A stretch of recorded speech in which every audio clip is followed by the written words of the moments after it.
Olá, vocês! Olá, eu tenho a honra de dizer que a primeira convidada online deste canal é a Keki, porque ela é muito minha amiga, eu admiro muito o trabalho dela. Quem não conhece ainda, vai lá, se inscreve no canal, eu vou deixar aqui na descrição. E ela, como vocês perceberam, é gremista, né? Tá aí, ó, bem estampado no vídeo. E estava, inclusive, no Allianz Parque, no fatídico jogo para o Grêmio. E no nosso jogo ali de glória, para quem é palmeirense, estou muito feliz, tivemos essa troca. Mas eu tô aqui com ela hoje por alguns motivos. O primeiro é porque o Grêmio estreia na Libertadores na segunda fase, contra o Ayacucho, o time peruano, novíssimo aí, em busca de algum feito. Só que o Grêmio não teve nem tempo de digerir ainda o que aconteceu na Copa do Brasil. E já tem que entrar em campo num desgaste de temporada, desgaste físico, com o Renato, que renovou o contrato, mas que foi muito questionado na última temporada. Então eu vou abrir aqui para ela poder falar bastante, abrir o coração dela para a gente. Porque, assim, sabemos que o Renato Gaúcho é um grande técnico, o cara que mais comandou o Grêmio na história. Teve 3 passagens e essa última, realmente a vitoriosa, que foi de 2016 para cá.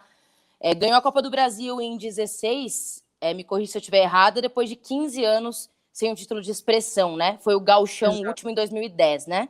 Uhum. E desde então, assim, papa título, Libertadores, dominou o Inter esses anos todos. Então, realmente mudou a situação ali no Rio Grande do Sul. Mas chegamos no ponto atual, que é a temporada em que o Renato foi questionado, algo que era inimaginável. Porque, assim, do meu lado, pelo menos, eu enxergo o Renato não só como um cara que trouxe títulos e se tornou ainda mais intocável dentro do Grêmio, como um cara que realmente fez a gente rever o futebol nos últimos anos. Que a gente sentava na frente da TV e falava, a gente quer assistir o Grêmio jogar, porque é um time que dá prazer para quem gosta de futebol. Mas isso tem mudado um pouco, e a minha impressão, hoje em dia, é que o Renato ele vive de um escudo do que ele fez nos últimos anos, e tudo serve como desculpa para ele. Então, pelo ego que ele tem ali, eu não acho que é um cara que, quando tudo estiver dando errado no Grêmio, e eu não sei se para vocês já estão nesse ponto, ele vai olhar e falar, olha, pelo bem do povo, alegria da nação, eu digo que eu saio e espero que o Grêmio seja feliz com outro técnico, porque meu ciclo acabou. Eu acho que ele sempre vai arrumar desculpas e o problema nunca vai ser ele. Então eu queria que você dissesse um pouquinho sobre a questão dele ter sido questionado e o que o Grêmio apresentou nessa última temporada, se foi satisfatório. Luana, prazerzão estar aqui contigo. Acho uma sacanagem esse fundo vermelho aqui, mas tudo bem. Já peço desculpas, eu esqueci. Sacanagem a gente gravar esse vídeo depois da final da Copa do Brasil, tá? Mas é um prazer estar aqui, tu sabe o quanto eu te admiro, o quanto eu gosto do teu trabalho, o quanto eu me inspiro em ti, então é um prazer enorme estar aqui contigo, falando não só contigo, mas também com os teus inscritos aqui no canal. Cara, foi uma temporada extremamente abaixo daquilo que a gente estava acostumado nos últimos anos, né? Pela primeira vez, eu acho que o Renato foi extremamente questionado, assim, sabe? Eu nunca tinha visto um ranço tão grande de parte do torcedor em cima do Renato, logo o Renato, que é o nosso maior ídolo, né? O cara que tem uma estátua na frente da arena por tudo que fez como jogador pelo clube e também como treinador, como ele adora falar, né? Eu fui um grande jogador e agora eu sou um grande treinador. Mas o Renato teve erros gigantescos, assim, nessa temporada, teve umas teimosias muito grandes, inclusive levou essa teimosia para a final da Copa do Brasil, né? O Grêmio foi muito abaixo do esperado no Campeonato Brasileiro, a gente empatou mais da metade do campeonato, a gente viu o nosso rival ser quase campeão brasileiro e sabendo que a gente tinha o mesmo potencial para estar disputando o campeonato até o final, assim como eles tiveram, sabe? Por mais que a gente... É até complicado falar que a gente esteve numa final da Copa do Brasil, e mesmo estando numa final da Copa do Brasil, desses 4 anos, essa foi a temporada mais abaixo, assim, que a gente viu do Renato, muito por questão de desempenho. Eu tenho muita saudade desse Grêmio que tu citou aí, que a gente gostava tanto de assistir, de ter era um futebol bonito, né, o melhor futebol do Brasil, como o Renato várias vezes falou. Inclusive, ele chegou a falar isso esse ano, foi um negócio absurdo. Ele falou muita coisa este ano, né? Muita coisa.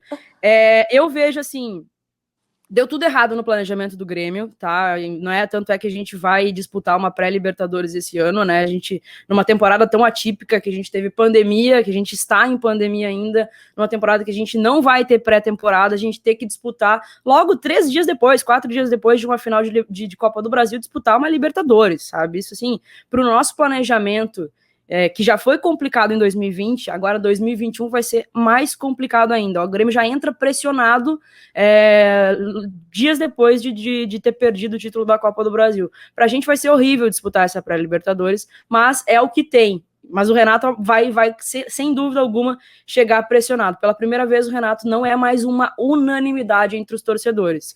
Eu questiono muito o trabalho do Renato no ano de 2020. Acho que ele cometeu inúmeros erros, principalmente nas coletivas, depois que perdia, depois tomou a sapatada do Santos, sobrou para todo mundo na coletiva. Quando perde mal, ele dispara. Não gosto da postura que o Renato tem depois de perder jogos importantes, mas eu queria a permanência do Renato justamente por essa temporada que, cara, não vai ter tempo. A gente sai de uma perda de título de Copa do Brasil e emenda numa pré-Libertadores. Para um cara que chegasse aqui no lugar do Renato, ele não ia ter tempo para trabalhar, não ia ter tempo para treinar. Ou teria que ser alguém que conhecesse muito bem o grupo, muito bem o clube, ou então permanecesse com o Renato e vamos ver o que vai dar, sabe? Porque acho muito difícil trocar a roda do carro andando, assim, da maneira que foi numa temporada que vai ser, cara, eu tenho certeza, não tenho dúvida alguma, que ali por maio, junho, a gente vai estar querendo o rim dos jogadores, porque não vai ter paciência. É verdade. Eu, inclusive, foi uma temporada atípica para todo mundo, obviamente, mas tem toda a questão de utilização da base, né? O meu time é um exemplo disso, o seu é um exemplo disso. E hoje você tem aí, do lado de vocês, Matheus Henrique, Jean-Pierre, PP, titulares, né? Claro, o Jean é aquela história que a gente sempre fala, mas eles são titulares.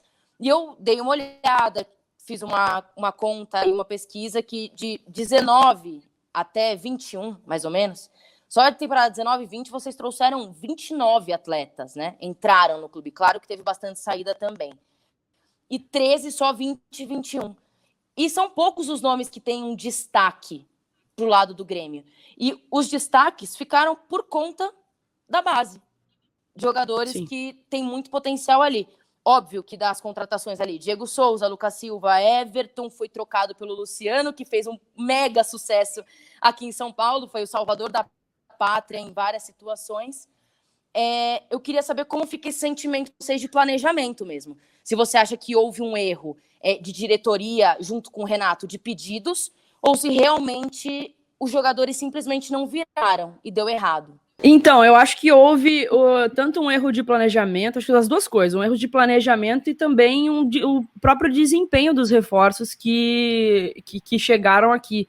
Eu estava bem esperançosa antes da pandemia com as contratações que o Grêmio estava fazendo. Acho que o Lucas Silva era um cara que ia chegar bem, não sei se para titularidade, mas para compor grupo num ano tão cheio de coisas que o Grêmio teria, né? O Grêmio tem tido todos esses anos, desde 2016, Libertadores, Copa do Brasil, Campeonato Brasileiro para disputar. Então a gente teria que ter um grupo forte para entrar forte nas 3 competições. Eu estava muito empolgada com as minhas 2 laterais, que pela primeira vez eu teria opções boas na lateral, né? A gente começou 2020 com o Caio Henrique na esquerda e o Vitor Ferraz com a possibilidade do Orejuela chegando ali, e para mim o Orejuela seria o titular da posição. Apesar do Vitor ter começado muito bem a temporada de 2020, mas terminou 2020/2021 perdendo a posição para um guri da base numa final de campeonato, né? Então acho que teve um erro das duas coisas. E assim, cara, uma das coisas que mais me tenho perdido a paciência, assim, é que a gente às vezes aposta em reforços que o Renato vai recuperar. E o Grêmio tem que parar com esse tipo de contratação. Vamos trazer... O Diego Souza deu certo. Ninguém esperava que o Diego Souza desse certo. Mas o Thiago Neves não deu certo, sabe? Robinho, deu certo. Também não. Robinho não deu certo. Léo Moura e Cortez deram certo na época ali da Libertadores e tudo mais. Mas a gente tem que parar. Acho que assim, 2021, como o título da Copa do Brasil não veio em 2020, e a gente não vai ter o alívio dele para a próxima temporada, 2021 tem que ser assertivo, tem que ser coisas, tem que ser contratação que vai vir para jogar, não é para o Renato recuperar, sabe? E o que o presidente está prometendo aí, né, deu coletivo essa semana aí, logo depois da perda do título, que venham 4 a 5 reforços a nível de titularidade mesmo, que vai chegar, vai vestir a camisa e vai entrar em campo, sabe?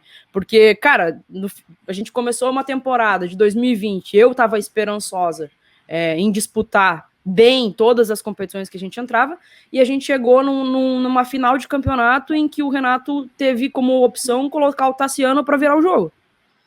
Colocar o cara que ele apostou, que em nenhum momento durante a temporada de 2020 foi o salvador da pátria, foi quem nos deu algum tipo de esperança de virar jogo, e foi ele a opção que o Renato teve para colocar numa final de campeonato, sabe? Então, assim, para a próxima temporada, juntar esses caquinhos aí, reconhecer os erros que teve e fazer contratações que não sejam a nível de Renato, vamos apostar na parceria do Renato aí para recuperar esses jogadores. Não, tem que ser jogador de qualidade que realmente chegue aqui e seja titular.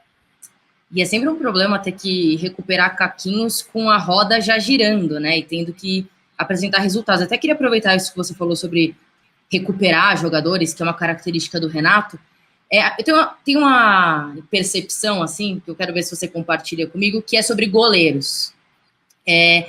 Os times, até porque, só para explicar, obviamente estou puxando isso, porque, assim, o segundo gol que vocês tomaram era completamente defensável. Não, os dois, assim, eu acho que os dois. Não existe, né? O segundo, assim, foi muito feio mesmo.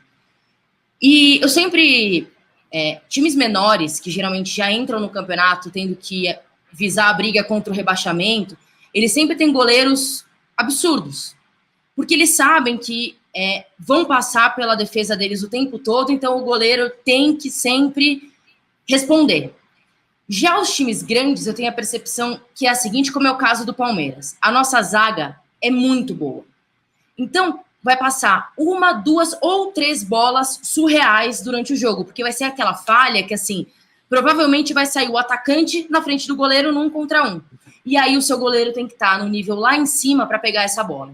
Então, o goleiro pro time grande que está disputando todos aqueles títulos tem que ser basicamente o nível de seleção brasileira, né? Tem que ser, assim, top 3 do Brasil, para esses clubes que estão sempre ali como favoritos, né? E eu coloco o Grêmio sempre iniciando os últimos anos também como um favorito. Como é isso para vocês pós-Growing, não conseguindo encaixar um goleiro dentro do Grêmio e se realmente já existe alguma conversa sobre ter alguma visão para algum goleiro entrar como substituto aí, porque realmente o que vocês têm hoje não vai corresponder, não vão corresponder, né? Difícil, bem difícil. Eu compartilho desse mesmo pensamento que tu tem, principalmente porque a minha zaga sempre foi Kahneman e Jeromel. Né? Kahneman e Jeromel, ele para mim, assim, é uma das maiores duplas de zaga da história do Grêmio, assim, a que eu mais acompanhei de perto. Lembro pouco da dupla de 95, que era o Adilson e o Rivarola, e eu acho que eles ainda se complementam junto com Kahneman e Jeromel, tem características parecidas, e para mim eles são, assim, um dos maiores ídolos do clube, assim, o Kahneman e o Jeromel. E essa temporada foi uma temporada em que a gente quase não viu os dois jogando junto. Quase não viu, então a gente precisava muito do nosso goleiro. Muito, muito, muito.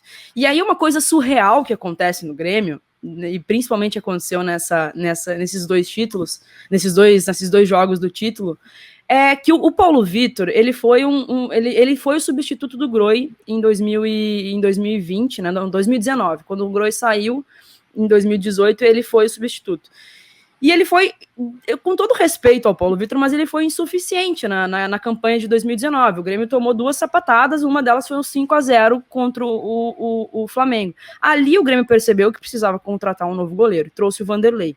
E aí o Vanderlei joga a temporada inteira de 2020 e a gente ainda não tinha aquela confiança no Vanderlei. Né, o Vanderlei, ele fazia algumas defesas importantes, mas a gente não era aquele goleiro que a gente olhava assim, meu Deus, eu tenho confiança nesse goleiro, plena confiança nesse goleiro. Não é, até porque ele também nem o Vanderlei passou pelo Grêmio sem defender um pênalti, assim, isso também era uma coisa que me irritava bastante. E aí a gente passa a temporada de 2020 inteira com o Vanderlei, e na disputa do título da Copa do Brasil a gente joga com o Paulo Vitor.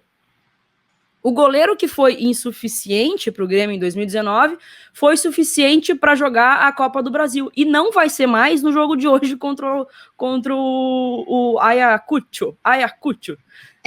Não vai ser suficiente para. Então, olha o erro de planejamento do Grêmio. O goleiro que era insuficiente em 2019 foi suficiente para jogar a final da Copa do Brasil, mas é insuficiente para jogar a pré-Libertadores de hoje. sabe? Então, assim, é um erro absurdo, assim, não ter convicção naquilo que se tem, assim, sabe? E, cara, a coletiva do presidente essa semana foi de tentar responder que o Grêmio vai ter reforço e tudo mais, mas eu fiquei com dúvida, assim, se realmente a gente vai contratar goleiro, né? Eu acredito que sim, espero que sim, se falou bastante do nome do Cássio por aqui essa semana, eu acho que serviria bastante, mas para mim é exatamente aquilo que eu te falei, tem que vir para fardar para ser titular, ou então tu aposta na base. Porque, assim, a base pra gente foi o que trouxe nossos maiores títulos. O goleiro de 95 na Libertadores de 95 era o Derlei com, sei lá, 21 anos. 2019 era o Groi, que também veio da base, mas comeu o pão que o diabo amassou para conseguir ser titular no Grêmio, sabe? Então, assim, ou eu apostaria em trazer alguém, tá? Mas de imediato, de goleiro de segundo goleiro já para disputar todos os campeonatos, tem que ser um guri da base. Tem que colocar um guri da base para jogar o gauchão inteiro, já bota os dois para jogar o gauchão inteiro, sabe? E ter um grande goleiro, mas com alguém da base ali já colado para ter experiência. Porque, cara, olha que surreal isso. Hoje o Grêmio tem o Vanderlei, o Paulo Vitor, o Júlio César, que tá saindo do clube, e o quarto goleiro da base.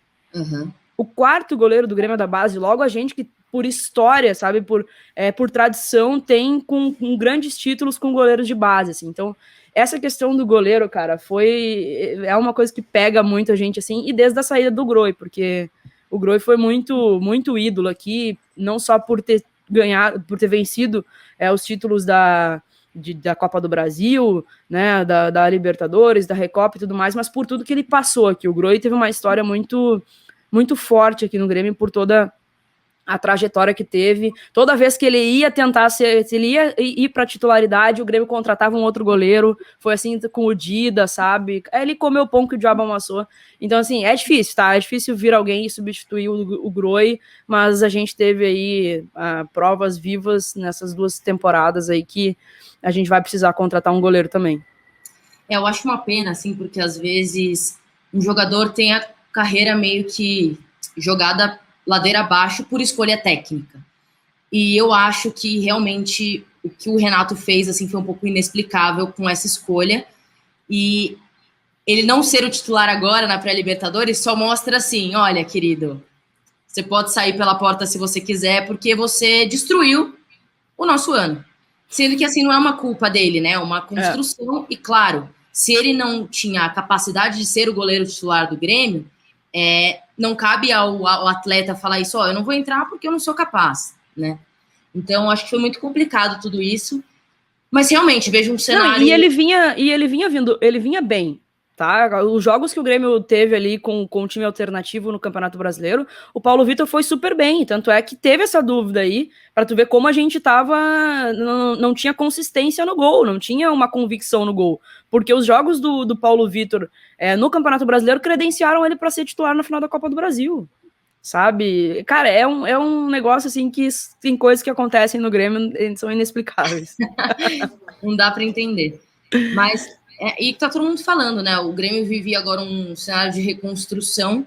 Só que geralmente quando é um ano normal, o estadual ele serve justo para isso, né? Então é justamente aquele momento que, cara, não deu certo, ou que talvez realmente o Renato não tá conseguindo mais tocar o grupo, ele não tem mais o que entregar para o Grêmio ali, ele precisa respirar novos ares porque ele está acomodado na figura de ídolo dele. O estadual é o tempo para essa resposta e vocês não vão ter. Então é realmente uma situação bem delicada mesmo, que acho que ninguém esperava que o Grêmio chegasse nisso dessa forma, né? Depois de temporadas gloriosas aí. Mas bom, é isso, era para bater mais um papo com você e dar uma olhada para trás para entender como foi, quais são os erros principais aí. Pelo visto não tem um grande culpado, é um conjunto de coisas. E queria saber de você agora sobre a pré-Libertadores mesmo. Você tá confiante pro jogo de hoje? Tem um medinho aí? Não, medo não tenho. Medo, assim, não tenho. Eu espero que o Grêmio dê resposta, assim, imediata, né? Claro que não vai mudar muita coisa do jogo de domingo para hoje, a não ser o adversário, né? Que é um adversário muito mais modesto. eu espero realmente que o Grêmio dê uma resposta, assim, uma resposta convincente, uma resposta que vá convencer o seu torcedor que está muito chateado com a temporada de 2020. Muitos torcedores estão muito chateados com a renovação do Renato, queriam uma mudança para já nesse sentido. Eu sou um pouquinho mais tranquila, assim, eu tenho um pouco mais de paciência com isso, porque eu enxergo a longo prazo, assim, eu acho que mudar agora, nesse momento, com o carro andando, assim, acho que seria prejudicial ao Grêmio, assim. E o Renato já mostrou várias vezes que ele é capaz de se reinventar. O Grêmio já tomou pauladas muito maiores, como essa final da Copa do Brasil, e soube se reinventar para estar disputando uma final de novo. Então, acredito bastante na capacidade do Renato, acredito também na capacidade de remobilização da própria direção do Grêmio, que essa direção foi a direção que colocou o clube nos trilhos de novo, né, que conseguiu colocar o clube para disputar coisas grandes, ganhar coisas grandes, almejar coisas grandes, né, o Grêmio tá indo aí, cara, já perdi as contas de quantas vezes, não lembro a última vez que não disputei uma Libertadores, então, assim, a gente tá sempre chegando, a gente tá sempre disputando coisas ambiciosas, assim, então acredito muito na capacidade de remobilização. Eu não aceito que o Grêmio não esteja na fase de grupos da Libertadores, tá? Eu nem quero cogitar essa possibilidade, porque senão, como é que é? Aí senão vai ser que nem aquela faixa do CT do Corinthians, acobou a paz. Acobou a paz. Acobou a paz, eu nem penso nessa possibilidade. Mas assim, cara, o gauchão aqui é um negócio incrível. O gauchão é ruim ganhar o gauchão, mas é pior perder o gauchão. É uma coisa impressionante, assim. E o Renato tem se agarrado bastante em títulos, assim, desde 2018, que a gente venceu a Recopa ali, né? Ganhamos o Gauchão em 2018, 2019, 2020, agora a gente tá indo para mais um. Espero que confirme também, porque senão o negócio vai ficar feio. Porque aí o negócio complica, porque, enfim, eu acho, só para finalizar, tem isso no Sul, né? Porque para vocês ali vencer o gauchão, cara, é realmente mostrar que a gente que manda nessa porra, ninguém mais. Uhum. E a disputa, ela é baixa, né? No sentido de competitividade, assim. Diferentemente do que, enfim, aqui a gente já sai batendo de frente em 4, né? 4 grandes forças. Então... e volta e meia acontece de um dos dois não irem pra final, né? Tipo, o ano passado sim. Foi isso. A gente fez a final contra o Caxias.